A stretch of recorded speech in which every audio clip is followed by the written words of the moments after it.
Rugby was a jandal.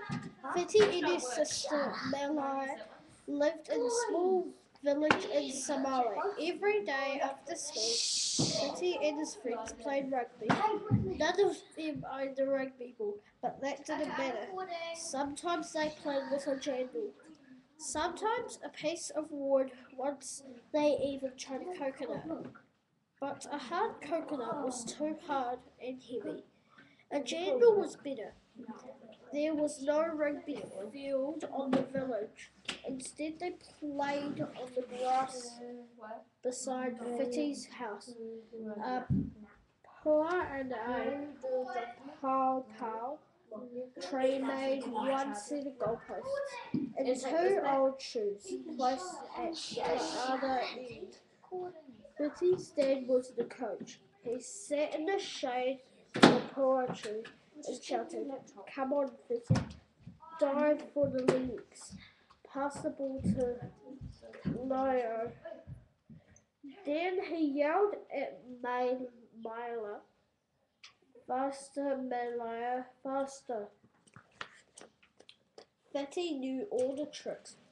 Once, when the other team was winning, he ran away with the shoes, then there were no goalposts. Another time he called out, "Hey Tui, your mother's calling you." Tui ran home. Soon he came back, muttering people.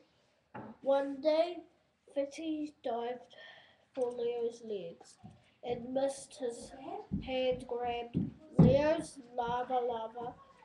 It fell to the ground. Fitty snatched it up and ran. Everybody forgot about the rugby game and began to chase Fitty. Next door, old Sylvie sat cross-legged in her veil. She waved her stick angrily in the air. "Keep out of my garden," she shouted.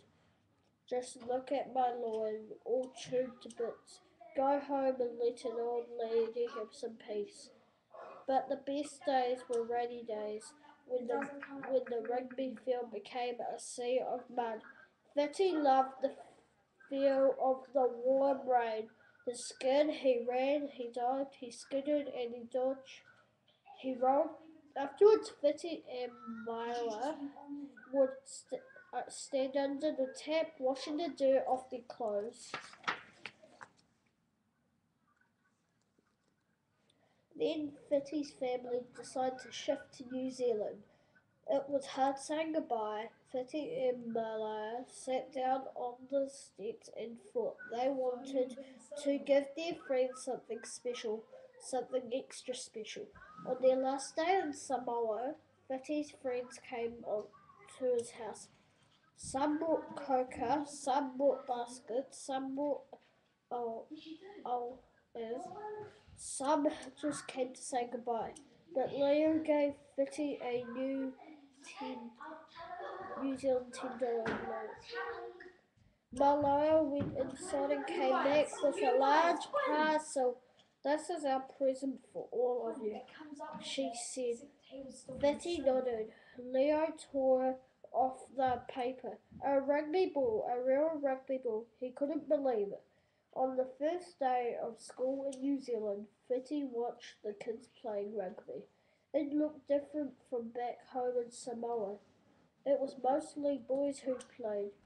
They played with a real rugby ball, but they still used shoes for the goalposts. "Hey Fitty," they called out in English.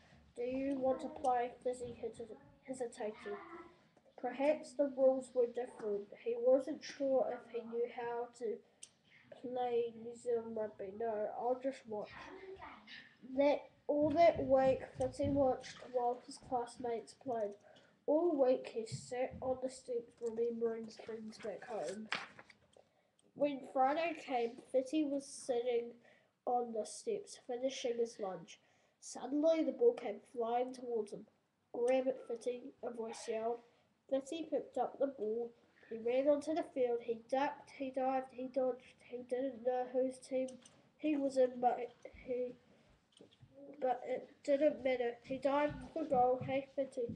Wow, you're really good. Who did you play for in the Samoa? Fitty smiled and looked down at his feet. We just played my sister. My sister Maya's okay too. Several months later, a fat letter arrived in Samoa, a letter for Fitty and Malaya's friends. When Leo opened the envelope, two photos fell onto the ground. Leo picked up the first photo. He read, "This is Malaya. She's in the under-8s team." On the back of the second photo it said, "This is me. I'm in the under-10s player of the year." Sometimes my friends ask me, "How did you learn to play rugby, Fitty?" I just tell them with a jandal in my backyard in Samoa. They all laugh, but nobody believes me.